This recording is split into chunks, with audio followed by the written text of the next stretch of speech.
சுத்தி இருக்க காத்து தான் எல்லாமே. அதுதான் கடவுள்ன்னு சொல்லலாம். அத வச்சு என்ன வேணா பண்ண முடியும். அத வச்சு நம்மளோட உடம்புல என்ன விஷயத்த வேணாலும் பண்ண முடியும். அதே மாதிரி இந்த வீடியோல நம்மளோட ஆரா எப்படி இன்கிரீஸ் பண்றது? ஆரானா என்ன? ஆராவ கிளென்ஸ் பண்றது எப்படி? அப்படிங்கிறத பத்திலாம் நம்ம பேசப் போறோம். இது ஒரு சுலபமான வழிமுறை. கன்ஃபார்மா 100% ஒர்க் ஆகக்கூடிய ஒரு வழிமுறை. எப்பவுமே எப்பவும் சொல்றத போல இதையுமே நானே ட்ரை பண்ணி பார்த்த ஒரு வழிமுறை தான். ஸோ ரேஷ்மன் மணிய சப்ஸ்கிரைப் பண்ணல அப்படின்னா, சப்ஸ்கிரைப் பண்ணிட்டு இந்த வீடியோவ முழுசா பாருங்க. கண்டிப்பா உங்களுக்கு யூஸ்ஃபுல்லா இருக்கும். முதல்ல ஆரா அப்படிங்கிறது எல்லாருமே ஒரு ஒரு விஷயம் சொல்லுவாங்க.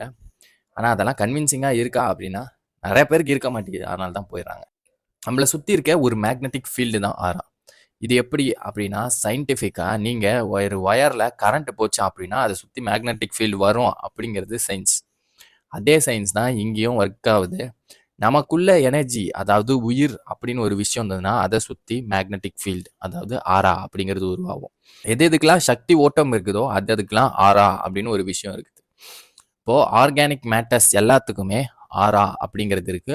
ஆரா அப்படிங்கிறது இருந்தது அப்படின்னா, அதுல சக்தி ஓட்டம் இருக்குது. ஆரா எந்த அளவுக்கு அதிகமா இருக்கோ, அந்த அளவுக்கு சக்தி ஓட்டம் இருக்குது அப்படின்னு தான் அர்த்தம். இந்த வீடியோவ ஆராவ எப்படி பெருசாக்குறது? அதாவது உங்க உடம்புல எப்படி சக்தி ஓட்டத்த கொண்டு போறது அப்படிங்கிறது தான் இந்த மெத்தட். ஆரா நல்லா இருந்தா என்ன ப்ரோ நடக்கும்? புத்தர் இது போன்ற ஞானிகளுக்கு பல கிலோமீட்டர்ஸ் ஆறா இருந்தது அப்படின்னு சொல்றாங்க. அதாவது நம்ம புரிஞ்சுக்கிறது அந்த அளவுக்கு சக்தி ஓட்டம் அவங்களுக்குள்ள இருந்தது. சக்தி அப்படிங்கிறது அவங்க இன்கிரீஸ் பண்ணிக்கிட்டு இருக்காங்க அப்படின்னு புரியுது. இந்த ஆரா அப்படிங்கிறது எப்படி ஒரு கரண்ட் ஒயர்ல சுத்தி வர மேக்னெட்டிக் ஃபீல்ட். அதாவது மேக்னெட்டிக் ஃபீல்ட் அப்படின்னா எந்த ஒரு விஷயத்தையும் கவர்ந்து இருக்கக்கூடியது.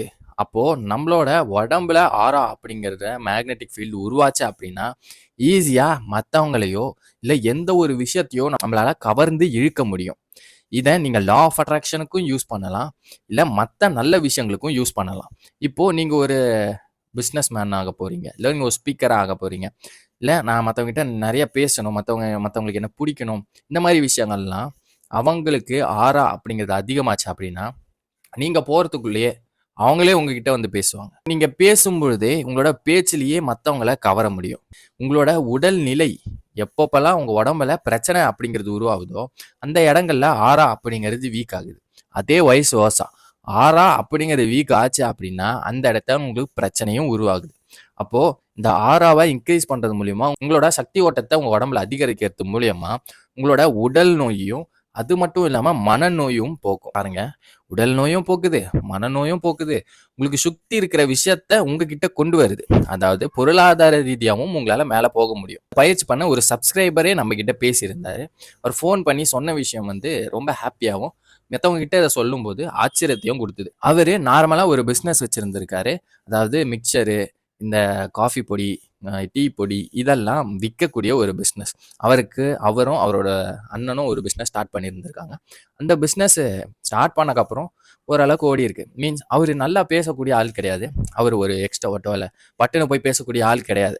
இருந்தாலும் அவரு ஏதோ ஒரு இதுல ஸ்டார்ட் பண்ணியிருக்காரு. ஸ்டார்ட் பண்ணிட்டு அந்த பிசினஸ ரன் பண்ணிட்டு இருந்திருக்காரு. அது ஓரளவுக்கு நல்லா ஓடாம இருந்திருக்குது.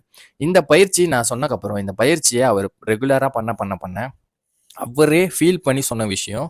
இத நானா எக்ஸாஜரேட் பண்ணி சொல்றது கிடையாது. அவரே போயிட்டு ஒரு கடைக்கிட்ட நின்னு கடைய பேச அப்ரோச் பண்ண ஆரம்பிச்சாலே, "உங்களோட ப்ராடக்ட்ஸ் என்ன? குடுங்க" அப்படின்னு சொல்லிட்டு அதிகமா வாங்கி வச்சதாவும், நெறைய இதுக்கு முன்னாடி இந்த பயிற்சி பண்றதுக்கு முன்னாடி போன கடைகள்ல ரிஜெக்ட் பண்ணும்போது கூட, இந்த பயிற்சி பண்ணக்கப்புறம் அக்செப்ட் பண்ணதாவும், அது மட்டும் இல்லாம நெறைய கால்ஸ், நம்பர்ஸ்லாம் லிஸ்ட் பண்ணியிருப்பாங்கல்ல சில வெப்சைட்ல, சில பேர்கிட்ட குடுத்துருப்பாங்க. அது எல்லாமே அந்த டைம்ல ஒர்க்கே ஆகல. எனக்கு ஒரு கால்ஸ் கூட வரல அப்படின்னு சொன்னவரு, கால்ஸ் அதிகமா வந்தத அவரே பார்த்ததாவும் நம்மகிட்ட சொல்லியிருந்தாரு. இது நான் எக்ஸாஜரேட் பண்ணியோ, என் வாழ்க்கையில எதுவுமே கிடையாது. அவரு எனக்கு ஃபோன் பண்ணி சொன்னது. அப்போ இந்த மெத்தடுக்கு இவ்ளோ பெரிய சக்தி இருக்குது அப்படிங்கிறத நம்மளால இவரு சொல்ற மாரியான சில விஷயங்கள வச்சு ரொம்ப டீப்பாவே புரிஞ்சுக்க முடியும். அப்போ இத பண்ணீங்க அப்படின்னா, உங்களுக்கும் கண்டிப்பா நெறைய பெனிஃபிட்ஸ் கெடைக்கும். உங்களுக்கு கெடைச்சது அப்படின்னா, கீழ கமெண்ட்ல சொல்லுங்க. ஆரானா என்னன்னு பார்த்துட்டோம். ஆரா நமக்கு என்ன பண்ணும் அப்படிங்கிறத பார்த்துட்டோம். இந்த ஆரா அப்படிங்கிறது எப்படி நெகட்டிவ் ஆகுது அப்படின்னா, பல வீடியோ நம்ப எப்பவும் போல எல்லா வீடியோஸ்லயும் சொன்ன மாதிரி, நம்மளோட எண்ணம் சரியில்ல அப்படின்னா, நம்மளோட உடம்பு சரி இருக்காது. நம்மளோட உடம்பு சரியில்லைனாலும், நம்மளோட ஆறா சரி இருக்காது. சிம்பிளா சொல்லணும் அப்படின்னா, உங்களோட மனசு, அதாவது மனசு, எமோஷன் சரியில்ல. நீங்க நெகட்டிவா திங்க் பண்ணிக்கிட்டு இருக்கீங்க அப்படின்னா, உங்களோட ஆறா வீக் ஆகும். ஆறா சின்னதாகும். ஆறா ஸ்லோவாகும். இது உங்களோட உடம்புலயும் ரிஃப்ளெக்ட் ஆகும். உங்களோட உடல்நிலை பிரச்சனைகள் நிறைய அங்கங்க உருவாகிட்டு இருக்கும். அதே மாரி நீங்க சாப்பிடுற உணவுகள், ஜங்க் ஃபுட்ஸ் இந்த மாரியான உணவுகள அதிகமா எடுத்துக்கும் பொழுதும், உங்களோட உங்களோட உடல்ல இருக்க ஆறா கம்மியாகும். அதே மாரி உங்க உடம்புல நிறைய பிரச்சனைகளும் வரும். அதே மாதிரி வெளியில நெகட்டிவ் பீப்பிள், நெகட்டிவ் மைண்ட் உள்ள பீப்பிள், நெகட்டிவ் தாட் இருக்க பீப்பிள், ஓவர் திங்கிங் இருக்க பீப்பிள், இந்த மாரி பீப்பிள்ஸ் உங்கள சுத்தி இருந்தாலும், உங்களோட எனர்ஜிய அதாவது உங்களுக்கு எவ்வளோ ஆறா இருந்தாலும், உங்களோட ஆறாவ அவங்க அப்சர்வ் பண்ணிப்பாங்க.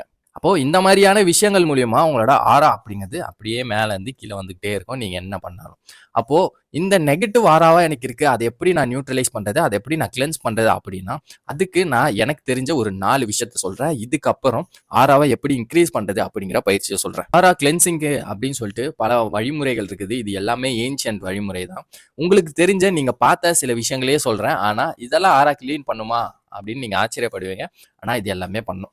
ஃபர்ஸ்ட் விஷயம், இந்த பீச் காத்து. நீங்க எவ்வளோ டிப்ரெஷனா இருந்தாலும், எவ்வளோ சோகத்துல இருந்தாலும், பீச் காத்துல உக்காந்தீங்க அப்படின்னா, அது எல்லாமே கொஞ்சம் கொஞ்சமா ஃபேட் அவுட் ஆகுறத உங்களால ஃபீல் பண்ண முடியும். அதே மாதிரி பல படங்கள்ல அவன் சோகமா இருந்தாலோ, லவ் ஃபெயிலியரா இருந்தாலும், டிப்ரெஷன்ல இருந்தாலோ, சரக்கு அடிக்காத ஒருத்தனா இருந்தான் அப்படின்னா, அவன் பீச்ல தான் போய் உட்கார்ற மாரி காமிப்பாங்க. ஏன்னா பீச்சுக்கு அவ்வளோ ஹீலிங் பவர் இருக்குது. இந்த பீச் காத்து கொஞ்சம் கொஞ்சமா உங்க மேல பட பட பட ஆறா நெகட்டிவ் ஆறா எல்லாமே கிளென்ஸ் ஆகி ஒரு பாசிட்டிவான ஆறாவை கொடுக்கும். அதே மாதிரி உங்க மனசுல இருக்கிற நெகட்டிவிட்டியுமே கொஞ்சம் கொஞ்சமா வெளியே போறத உங்களால ஃபீல் பண்ண முடியும். நீங்க இதே மாதிரி ஃபீல் பண்ணியிருந்தீங்கனாலும் கீழே கமெண்ட்ல சொல்லுங்க. 2வது விஷயம் பீச் தண்ணி இல்ல உப்பு தண்ணி. இந்த உப்பு தண்ணிக்கு அப்படிங்கிறதுக்கும் ஒரு மிகப்பெரிய எனர்ஜி இருக்குது. அதனால தான் சுத்தி போடும்போது உப்பு போட்டு அதில சுத்தி போடுவாங்க நெறைய பேரு. இந்த உப்புக்கு அப்படின்னு ஒரு எனர்ஜி ஃபீல்டு இருக்கு. அது நெகட்டிவிட்டிய உங்க கிட்ட இருந்து வெளிய கொண்டு போகும். அப்போ பேசிக்கலி வாரத்துக்கு ஒரு தடவ ஒரு கைப்பிடி அளவுக்கு உப்பு போட்டு அதில குளிக்கிறதா இருக்கட்டும், இல்லன்னா வாரத்துக்கோ இல்ல மாசத்துக்கு ஒரு தடவ பீச்ல போய் பீச் கிட்ட இருந்ததுன்னா, நீங்க குளிச்சுட்டு வந்தீங்க அப்படின்னா, உங்களுக்கு ஆறா அப்படிங்கிறது கிளென்ஸ் ஆகும். உப்பு அள்ளி போட்டா உங்களுக்கு உப்பு காசு செலவாகும், வீட்ல அடிப்பாங்க. பீச் தண்ணியில ஃப்ரீ தான் உப்பு. அங்க குளிச்சுட்டு வரலாம். என்ன கொஞ்சம் ஜாக்கிரதையா குளிங்க. 3வது விஷயமா வேப்பில அடிக்கிறது அப்படின்னு சொல்லுவாங்க. நம்மளோட வேப்பிலை அப்படிங்கிறதுக்கு வந்து ஒரு பவர் இருக்குது. அது உங்க ஆறாவ கிளென்ஸ் பண்ணும். இந்த ஊர்லலாம் இருக்கவங்க வந்து வேப்பிலை அடிக்கிறவங்கன்னு ஒருத்தர் இருப்பாங்க. அவங்க என்ன பண்ணுவாங்கன்னா, இப்படியே சுத்தி சைடுல இருக்குது இப்படி இப்படி இப்படி இப்படி பண்ணிட்டே போவாங்க. ஏன் சைடுல பண்றாங்க அப்படின்னா, அங்க தான் ஆறா இருக்குது. அப்ப அத பண்ணும்போது ஆறா அப்படிங்கிறது பெர்ஃபெக்ட்டா கிளென்ஸ் ஆகுது. இத மத்தவங்கள வச்சு தான் பண்ண முடியும். அப்படி மத்தவங்கள வச்சு பண்ண தெரியல, எனக்கு மத்தவங்க இதெல்லாம் தெரியாது அப்படின்னா, ஜஸ்ட் வேப்பமரம் பக்கத்திலேயே உட்காந்துருங்க. அதுவே ரொம்ப நல்லாவே உங்கள ஹீல் பண்ணும், உங்கள கிளென்ஸ் பண்ணும். 4வது விஷயமா நெருப்பு. அதாவது கடவுள் இருக்காரு இல்லையா? கடவுளுக்கு முன்னாடி கற்பூரம் ஏத்துறதோ, இல்ல உங்களுக்கு முன்னாடி கற்பூரம் நீங்க தொட்டு கும்புற ஒரு விஷயம் இருக்கு இல்லையா? அது எல்லாமே ஆறா கிளென்ஸ் பண்ற ஒரு மெக்கானிசம்ல தான் ஒர்க் ஆகுது. இல்லன்னா கடவுளுக்கு முன்னாடி பெரிய கற்பூரம் அதெல்லாம் ஏத்தி வச்சிருக்கும்போது, அதுக்கு முன்னாடி உட்காரும்பொழுது, உங்களோட ஆறா அப்படிங்கிறது நெகட்டிவிட்டி அந்த கற்பூரத்துக்கு போயிரும். நெகட்டிவ் ஆராஸ் அப்படியே அதில போயிட்டு அதில எரிஞ்சு காத்துல மறைஞ்சு போகும். பாசிட்டிவிட்டி அப்படிங்கிறது உங்களுக்குள்ள வரும். நியூட்ரலா இருக்கும் உங்களோட ஆரா அப்படிங்கிறது. ஸோ இந்த 4த்துக்கு மேல பல விஷயங்கள் இருக்குது. ஆனா அத சொல்றதுக்கு இப்ப டைம் இல்ல இல்லையா? இந்த 4 விஷயத்த பண்ணுங்க. கண்டிப்பா நியூட்ரலைஸ் ஆகும் உங்களோட ஆரா. உங்களோட ஆரா கிளென்ஸ் ஆகும். ஓகே எனக்கு கிளென்ஸ் ஆயிடுச்சு. இப்போ நான் ஆராவ இன்கிரீஸ் பண்ணணும். அந்த மெத்தட சொல்லுங்க அப்படின்னா, இந்த மெத்தட நான் இப்போ சொல்றேன். நான் முன்னாடியே சொன்ன மாரி நம்மள சுத்தி இருக்கிற காத்துலயே எல்லா விஷயமும் இருக்குது அப்படின்னு. அப்போ இந்த காத்த வச்சு தான் நம்ம பண்ண போறோம். இது ஒரு மெடிடேட்டிவ் மெத்தட் தான். நீங்க மெடிடேஷன் பண்றீங்களோ பண்ணலையோ, நீங்க கண்ண மூடிட்டு கீழ விரிப்பு போட்டுட்டு அதுக்கு மேல உட்காருங்க. ஒருத்தரு எனக்கு காலு மரத்து போகுது அப்படின்னு சொல்லியிருந்தாரு. இப்படி விரிப்பு போட்டு உட்காரும்போது உங்க காலு கண்டிப்பா மரத்து போகாது. உங்களோட கண்ண மூடிக்கோங்க. கண்ண மூடிட்டு உங்களோட கை, அதாவது உள்ளங்கை 2 கையிலயும், உள்ளங்கால் 2 கால்லயும் நீங்க ஃபீல் பண்ணணும். நெறைய படங்கள்ல பார்த்திருப்பீங்க. சாமி படங்கள்ல சாமி சாமி சார்ந்த விஷயங்கள், சாமி ஆசீர்வாதம் பண்ணது எப்படின்னா, இப்படிதான் ஆசீர்வாதம் பண்ணும். இங்கேருந்து ஏதோ ஒரு விஷயம் வர்றதா காமிப்பாங்க. அதுதான் ஆரா, அதுதான் பிளெஸ்ஸிங், அதுதான் எல்லாமே. ஏன்னா எனர்ஜி அப்படிங்கிறது அந்த வழியா தான் உங்களுக்கு வெளிய வரும், உள்ள போகும் அதிகமா.